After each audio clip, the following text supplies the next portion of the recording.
കൂട്ടുകാരെ, നമ്മുടെ ഈ ലണ്ടൻ ചലഞ്ചിൽ നമ്മൾ എന്തൊക്കെ ചെയ്തു? കഥകൾ കേട്ടു, കൂട്ടുപിടിച്ചു, കേട്ടു. പിന്നെ നമ്മൾ ഈശോ നടന്ന വഴികളും കണ്ടു. അതെ, ഇങ്ങനെയൊക്കെ ചെയ്ത് നമ്മൾ നമ്മുടെ ലണ്ടൻ ചലഞ്ചിന്റെ അവസാനത്തെ എപ്പിസോഡായ ഈസ്റ്ററിൽ എത്തി നിൽക്കുകയാണ്. എന്റെ എല്ലാ പ്രിയപ്പെട്ട കൂട്ടുകാർക്കും ഒരിക്കൽ കൂടെ ലണ്ടൻ ചലഞ്ചിന്റെ പുതിയ എപ്പിസോഡിലേക്ക് സ്വാഗതം.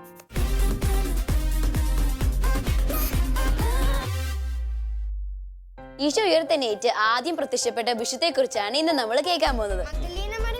അതെ, so let's move to our next segment, Saints Corner.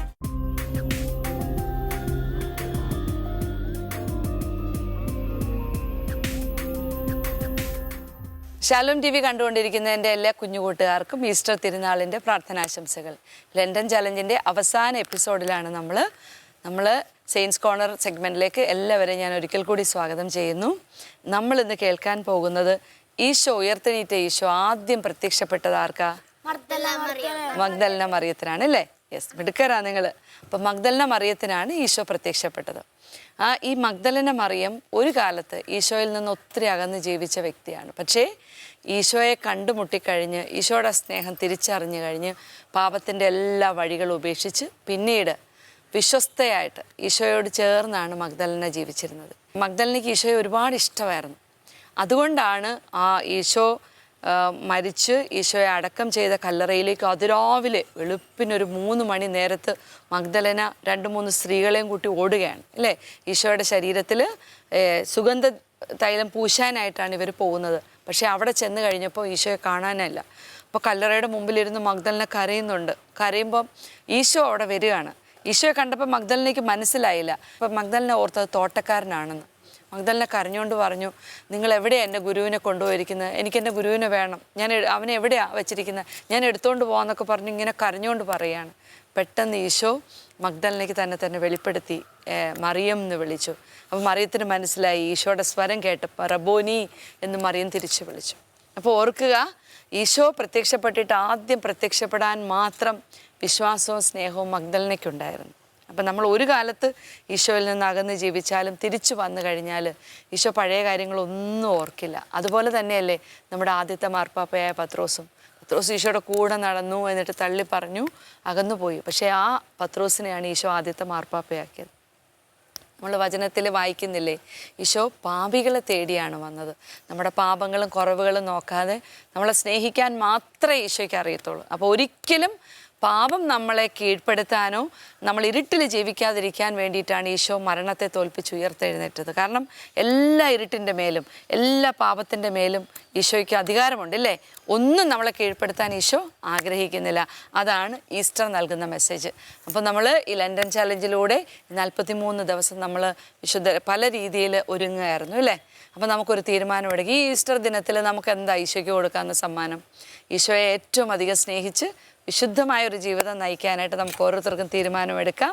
അതിന് ഈശോ നിങ്ങളെല്ലാവരെയും അനുഗ്രഹിക്കട്ടെ. God bless you all.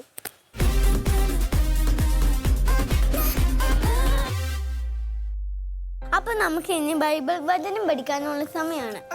ഇന്നത്തെ വചനം ഇതാണ്: കർത്താവ് ഒരുക്കിയ ദിവസമാണ് ഇന്ന് സന്തോഷിച്ച് ഉല്ലസിക്കാം. സങ്കീർത്തനം 118:24. നമുക്ക് എല്ലാ കേട്ട് ചൊല്ലിയാലോ? ഓക്കെ. കർത്താവ് ഒരുക്കിയ ദിവസമാണ് ഇന്ന് സന്തോഷിച്ച് ഉല്ലസിക്കാം. സങ്കീർത്തനം 118:24. കൂട്ടുകാരെ, ശരിക്കും എത്ര നന്നായിട്ടാണ് ഷൈൻ ചേച്ചി ഈ 43 ദിവസവും ഈശോ ജീവിച്ച സ്ഥലങ്ങളൊക്കെ നമുക്ക് കാണിച്ചു തന്നത്. ഈ സ്പെഷ്യൽ ദിനത്തില് ഷൈൻ ചേച്ചി ഒരുക്കിയ സ്പെഷ്യൽ സ്ഥലം കാണാൻ നമുക്ക് പോകണ്ടേ? അപ്പൊ നമുക്ക് നമ്മുടെ അടുത്ത സെഗ്മെന്റിലേക്ക് പോകാം. ഫുട് പ്രിന്റ്സ്.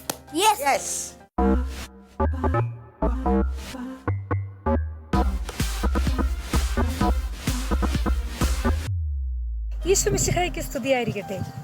ലണ്ടൻ ചലഞ്ച് കണ്ടുകൊണ്ടിരിക്കുന്ന കുഞ്ഞു മക്കൾക്കും എല്ലാ പ്രേക്ഷകർക്കും ഫുട് പ്രിന്റ്സിലേക്ക് സ്വാഗതം. ലണ്ടൻ ചലഞ്ച് എന്ന ഈ പ്രോഗ്രാമിന്റെ അവസാനത്തെ എപ്പിസോഡിൽ എത്തി നിൽക്കുന്ന ഈ നിമിഷം ഒരുപാട് സന്തോഷവും അഭിമാനവുമുണ്ട്. ഈ നോമ്പുകാലത്ത് ലണ്ടൻ ചലഞ്ച് എന്ന ഈ പ്രോഗ്രാമിൽ ഫുട് പ്രിന്റ്സ് എന്ന ഒരു സെഗ്മെന്റ് കൂടി ഉൾപ്പെടുത്തിയതും ഈ സെഗ്മെന്റിലൂടെ നമ്മുടെ ഈശോ ജനിച്ച് ജീവിച്ച് മരിച്ച് ഉത്ഥാനം ചെയ്തു പോയ ഈ പുണ്യഭൂമിയിലെ കാഴ്ചകൾ കാണിക്കുവാൻ എന്നെ ഉപയോഗിച്ച ദൈവത്തിനും ഷാലോം ടിവിയിലെ ഈ പ്രോഗ്രാമിന്റെ എല്ലാ അണിയറ പ്രവർത്തകർക്കും 1000 നന്ദി. ഇത്രയും ദിവസവും ഈ 43 ദിവസം കുഞ്ഞു മക്കളുടെ കയ്യും പിടിച്ച് ഈ വിശുദ്ധ നാട്ടിലൂടെ യാത്ര ചെയ്യുന്ന അനുഭൂതിയായിരുന്നു എനിക്ക്. നിങ്ങൾക്കും അങ്ങനെ തന്നെ ആയിരുന്നുവെന്ന് ഞാൻ ഉറച്ചു വിശ്വസിക്കുന്നു. ഇത്രയും ദിവസവും നമ്മൾ ഈശോ ജീവിച്ച വഴികളിലൂടെ കടന്നുപോയി, ഈശോയുടെ പീഡാനുഭവങ്ങളിലൂടെ കടന്നുപോയി, ഈശോ ഉത്ഥാനം ചെയ്തു പോയ തിരുക്കല്ലറയുടെ കാഴ്ച വരെ നമ്മൾ കണ്ടു. ഇനി 2 സ്ഥലം കൂടി കാണിച്ചിട്ട് ഞാൻ നിങ്ങളോട് വിടവാങ്ങുകയാണ്. ഉത്ഥാനത്തിന് ശേഷം ഈശോ സ്വർഗാരോഹണത്തിന് മുമ്പ് ഈ ശിഷ്യന്മാർക്ക് പ്രത്യക്ഷപ്പെട്ട എമ്മാവൂസിലെ കാഴ്ചകളും ഈശോ സ്വർഗാരോഹണം ചെയ്തു പോയ പുണ്യസ്ഥലത്തെ കാഴ്ചകളും. നമുക്ക് പോവാം ഫുട് പ്രിൻസിന്റെ അവസാന എപ്പിസോഡിലെ കാഴ്ചകളിലേക്ക്.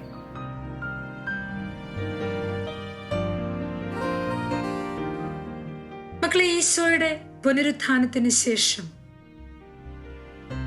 ഈശോ എമ്മാവൂസിൽ വെച്ച് ശിഷ്യന്മാർക്ക് പ്രത്യക്ഷപ്പെട്ടത് തിരുവചനത്തിൽ നമ്മൾ വായിക്കുന്നു. എമ്മാവൂസ് എന്ന ഗ്രാമത്തില് ബൈസന്റൈൻ കാലഘട്ടങ്ങൾ മുതൽ ഉണ്ടായിരുന്ന ആരാധനാലയങ്ങളുടെയും ദേവാലയങ്ങളുടെയും ഒക്കെ അവശിഷ്ടങ്ങളൊക്കെ ഇന്നും സൂക്ഷിച്ചിട്ടുണ്ട്. വിശുദ്ധ ലൂക്കായുടെ സുവിശേഷം 24-ാം അധ്യായം 13 മുതലുള്ള വാക്യങ്ങൾ.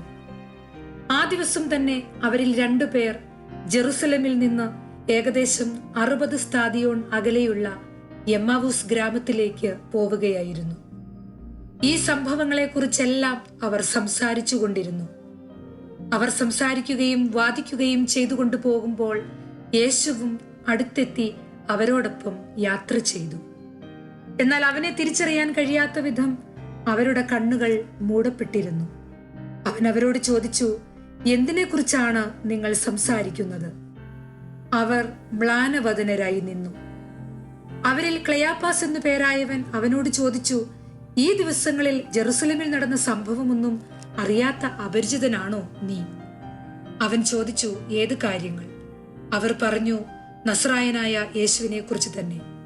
അവൻ ദൈവത്തിന്റെയും മനുഷ്യരുടെയും മുമ്പിൽ വാക്കിലും പ്രവൃത്തിയിലും ശക്തനായ പ്രവാചകനായിരുന്നു. ഞങ്ങളുടെ പുരോഹിത പ്രമുഖന്മാരും നേതാക്കളും അവനെ മരണവിധിക്ക് ഏൽപ്പിച്ചു കൊടുക്കുകയും ക്രൂശിക്കുകയും ചെയ്തു. ഇസ്രായേലിനെ മോചിപ്പിക്കാനുള്ളവൻ ഇവനാണെന്ന് ഞങ്ങൾ പ്രതീക്ഷിച്ചിരുന്നു. ഇതൊക്കെ സംഭവിച്ചിട്ട് ഇത് 3-ാം ദിവസമാണ്.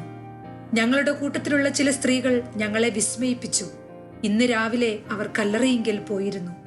അവന്റെ ശരീരം അവർ അവിടെ കണ്ടില്ല. അവർ തിരിച്ചു വന്ന് തങ്ങൾക്ക് ദൂതന്മാരുടെ ദർശനമുണ്ടായെന്നും അവൻ ജീവിച്ചിരിക്കുന്നുവെന്ന് അറിയിച്ചുവെന്നും പറഞ്ഞു. ഞങ്ങളുടെ കൂടെയുണ്ടായിരുന്നവരിൽ ചിലരും കല്ലറയിങ്കിലേക്ക് പോയി. സ്ത്രീകൾ പറഞ്ഞതുപോലെ തന്നെ കണ്ടു. എന്നാൽ അവനെ അവർ കണ്ടില്ല. അപ്പോൾ അവൻ അവരോട് പറഞ്ഞു, ഘോഷന്മാരെ, പ്രവാചകന്മാർ പറഞ്ഞിട്ടുള്ളത് വിശ്വസിക്കാൻ കഴിയാത്ത വിധം ഹൃദയം മന്ദീഭവിച്ചവരെ, ക്രിസ്തു ഇതെല്ലാം സഹിച്ച് മഹത്വത്തിലേക്ക് പ്രവേശിക്കേണ്ടിയിരുന്നില്ലേ? മോശ തുടങ്ങി എല്ലാ പ്രവാചകന്മാരും വിശുദ്ധ ലിഖിതങ്ങളിൽ തന്നെപ്പറ്റി എഴുതിയിരുന്നവയെല്ലാം അവൻ അവർക്ക് വ്യാഖ്യാനിച്ചു കൊടുത്തു. ഇതിനുശേഷം വരുന്ന വചനഭാഗങ്ങളിൽ ഈശോ അവരോടൊപ്പം താമസിച്ചതും അവർക്ക് അപ്പം മുറിച്ച് ആശീർവദിച്ചു കൊടുത്തതും അപ്പോൾ അവരുടെ കണ്ണ് തുറക്കപ്പെട്ടതും അത് ഈശോയാണെന്ന് മനസ്സിലായതും നമ്മൾ വായിക്കുന്നു. മക്കളെ, ഇനി നമ്മൾ പോകുന്നത് ഈശോ സ്വർഗാരോഹണം ചെയ്തു പോയ ഒലിവുമലയിലെ പുണ്യദേവാലയത്തിലേക്കാണ്.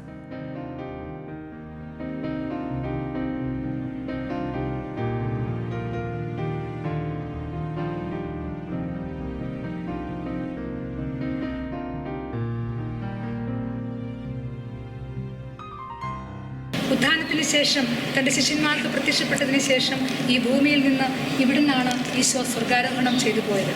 ഈ പുണ്യസ്ഥലത്തിന്റെ കാഴ്ചകളിലേക്ക് നമുക്ക് പോകാം. മക്കളെ, നമ്മള് സാധാരണ ആരാധനാലയങ്ങൾ കാണുമ്പോൾ ഒരു ക്രിസ്ത്യൻ ദേവാലയമാണെങ്കിൽ അതിന്റെ മുകളിൽ ഒരു കുരിശ് കാണും. മുസ്ലിം ദേവാലയമാണെങ്കിൽ ഒരു ചന്ദ്രക്കല കാണും. എന്നാൽ ഈ ദേവാലയത്തിന്റെ മുകളിൽ നമുക്ക് ഒരു മതത്തിന്റെയും ചിഹ്നം കാണാനില്ല. കാരണം ഈ പുണ്യസ്ഥലം ക്രിസ്ത്യാനികൾക്കും മുസ്ലിങ്ങൾക്കും ഒരുപോലെ പ്രധാനപ്പെട്ടതും ഒരുപോലെ വിശ്വസനീയവുമാണ്. മക്കളെ, ഈശോയുടെ രണ്ടാം വരവിനെ കുറിച്ച് നമ്മൾ ചിന്തിച്ചിരുന്നു ഇതിനു മുമ്പ്. ഈശോ ഇവിടെ നിന്ന് സ്വർഗാരോഹണം ചെയ്തു പോയി എന്ന് നമ്മൾ മാത്രമല്ല വിശ്വസിക്കുന്നത്, ഇത് മുസ്ലിം മതവും ഒരുപോലെ വിശ്വസിക്കുന്ന ഒരു കാര്യമാണ്. ഈശോയുടെ രണ്ടാം വരവും എല്ലാവരും പ്രതീക്ഷിച്ചിരിക്കുന്നതാണ്. ഈ പുണ്യസ്ഥലത്ത് ഓശാന ഞായറാഴ്ചയ്ക്ക് ഒരാഴ്ച മുമ്പ് ഒരു ദിവസം എല്ലാ മതങ്ങളും ഒരുമിച്ച് കൂടി ഇവിടെ ദ ഡേ ഓഫ് അസെൻഷൻ എന്ന ഫീസ്റ്റ് ആഘോഷിക്കാറുണ്ട്. ഈശോയുടെ സ്വർഗാരോഹണത്തിന്റെ ദിവസം അവരന്നാണ് എല്ലാവരും ചേർന്ന് ആഘോഷിക്കുന്നത്. ഇതിനുള്ളിലെ കോമ്പൗണ്ടിൽ എല്ലാ ക്രിസ്ത്യൻ മത വിഭാഗത്തിനുമുള്ള അൾത്താർ ഉണ്ട്. Coptic orthodox, Armenian orthodox, Greek orthodox, Syrian, Catholic എല്ലാ വിഭാഗത്തിനുമുള്ള അൾത്താർ ഇവിടെയുണ്ട്. ദി ഫീസ്റ്റ് ഓഫ് അസെൻഷന് ഇവിടെ എല്ലാവരും ഒരുമിച്ച് യുണീക്കായി യൂണിറ്റിയോടെയാണ് ആഘോഷിക്കുന്നത്. അത് ഒരു വിശിഷ്ടമായ കാഴ്ചയാണ്. അതോടൊപ്പം തന്നെ ഫീസ്റ്റ് ഓഫ് അസെൻഷൻ നമ്മളെക്കാളും കൂടുതലായി പ്രാധാന്യത്തോടെ മുസ്ലിങ്ങൾ ആഘോഷിക്കുന്നു, അവരനുസ്മരിക്കുന്നു എന്നുള്ളതാണ് അതിന്റെ ഏറ്റവും വലിയ സവിശേഷത.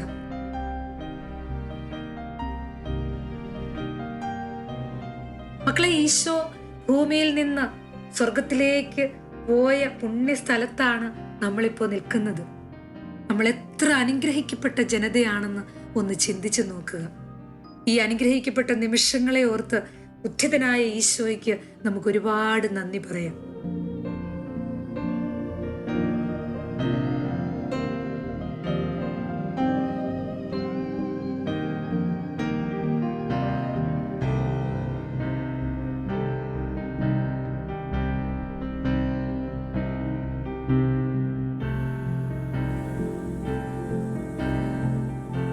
ഈ പുണ്യ ദേവാലയത്തിന് ഉള്ളില് ഈശോയുടെ കാൽപാദം പതിഞ്ഞു എന്ന് വിശ്വസിക്കുന്ന ഒരു കല്ല് പുണ്യമായി സൂക്ഷിച്ചിട്ടുണ്ട്.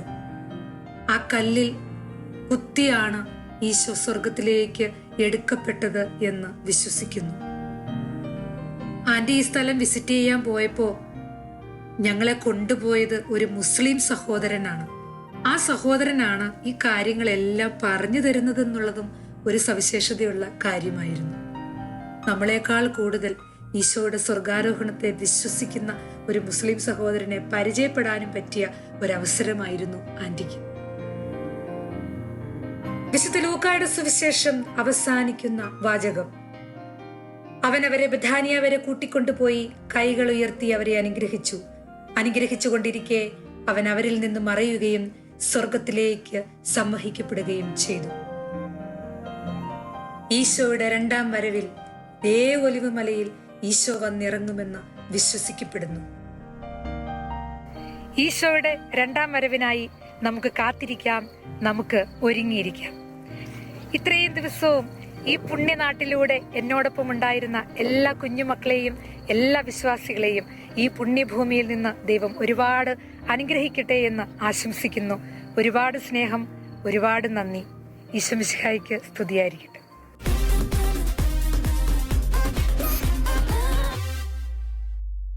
കഴിഞ്ഞ 42 ദിവസം ഫെയ്ത്ത് സ്റ്റോറി നമ്മൾ പല ആൾക്കാരുടെ ദൈവം കേട്ടു, ഇൻസ്പയർഡുമായി, മോട്ടിവേറ്റഡുമായി. നമുക്കൊരു പുതിയ ഗസ്റ്റിന്റെ കഥ കേൾക്കാം. ഇന്നത്തെ ഗസ്റ്റ് ഭയങ്കര പോപ്പുലറാ, ഒരു ഫിലിം ആർട്ടിസ്റ്റും കൂടെയാ. പേര് സിജോയ് വർഗീസ്. Welcome sir.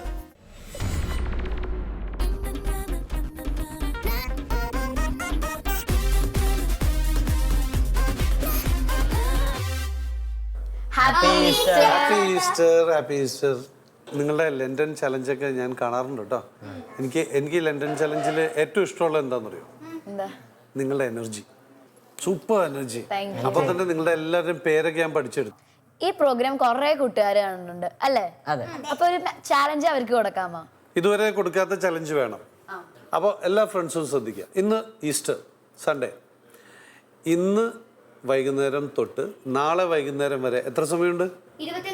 24 മണിക്കൂർ. ഈ 24 മണിക്കൂർ സമയം ഒരു കുറുമ്പും കാണിക്കാതെ, ഒരു തെറ്റും കാണിക്കാതെ, ഒരു ചീത്തയും വിചാരിക്കാതെ, ഒരു കാര്യവും പറയാതെ നല്ല ക്ലീൻ കുട്ടികളായിട്ട് 24 hours നിൽക്കണം.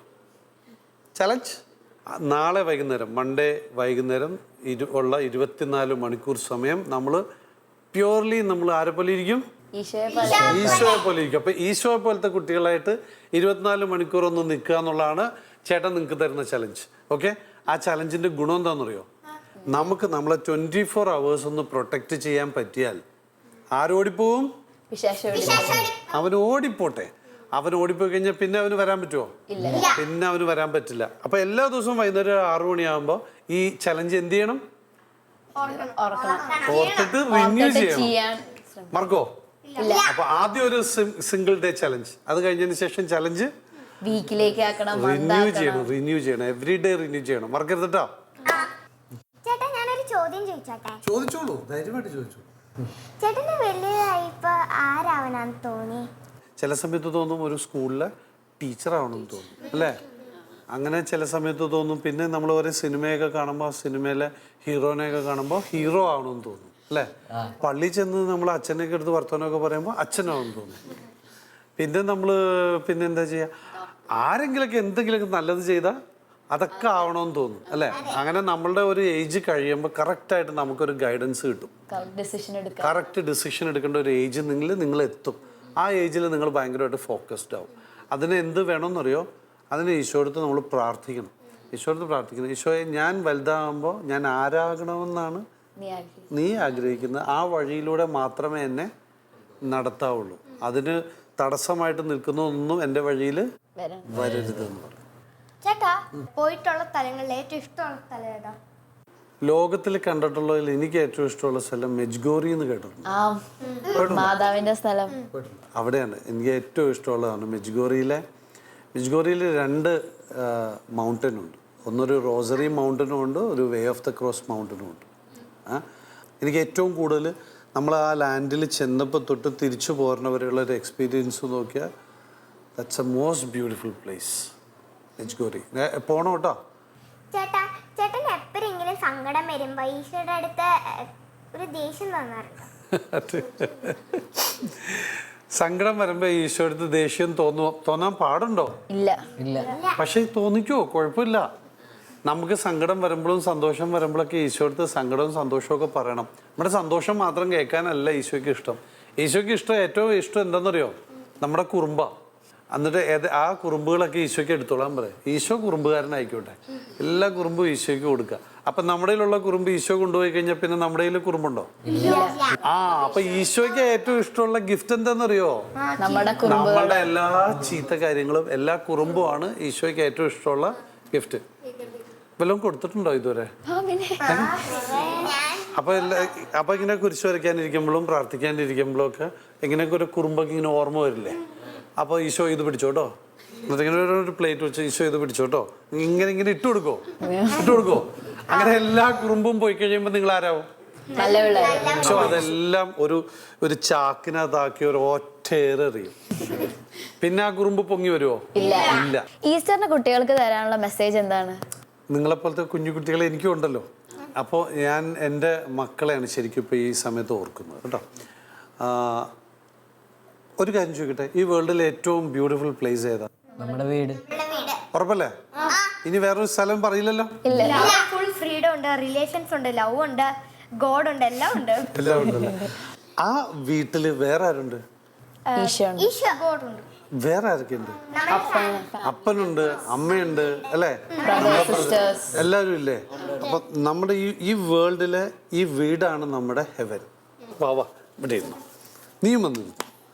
ഈ ഈസ്റ്ററിന് ഒരു കുഞ്ഞു മെസ്സേജ് നമ്മുടെ അപ്പച്ചനെയും അമ്മച്ചിനെയും എപ്പോഴും ഉണ്ടല്ലോ എന്ത് ചെയ്യണം? ഇങ്ങനെ കെട്ടിപ്പിടിക്കണം. ഉമ്മ കൊടുക്കോ? എനിക്കൊരു അപ്പൊ നമ്മുടെ പേരൻസിനെ കാണുമ്പോ നമ്മൾ ആരെ കാണുന്നു? ദൈവത്തിനെ കാണുന്നു. ദൈവത്തിനടുത്ത് നമ്മൾ ചൂടാവോ? ദൈവത്തിനടുത്ത് ദേഷ്യപ്പെടുവോ? ദൈവത്തിന്റെ അടുത്ത് പിന്നെ നമ്മൾ എന്താ ചെയ്യാം? സ്നേഹിക്കും. അപ്പൊ ആ സ്നേഹം നമ്മൾ ആർക്ക് കൊടുക്കണം? പേരൻസിന് കൊടുക്കണം. അപ്പൊ മറക്കരുത് കേട്ടാ. മിടുക്കൻ. അവനൊരു കൈയടി കൊടുത്തേ. ഇനിയിപ്പോ ഈ പ്രോഗ്രാം കാണുന്ന എല്ലാ കുഞ്ഞുമക്കളോടും എനിക്കൊരൊറ്റ കാര്യമേ പറയാനുള്ളൂ, ശ്രദ്ധിച്ച് കേൾക്കണം. നമുക്ക് ഈ വേൾഡിലെ ഹെവനാണ് നമ്മുടെ ഫാമിലി. ഒന്ന് ഉറക്കെ പറഞ്ഞേ, വേൾഡിലെ ഹെവനാണ്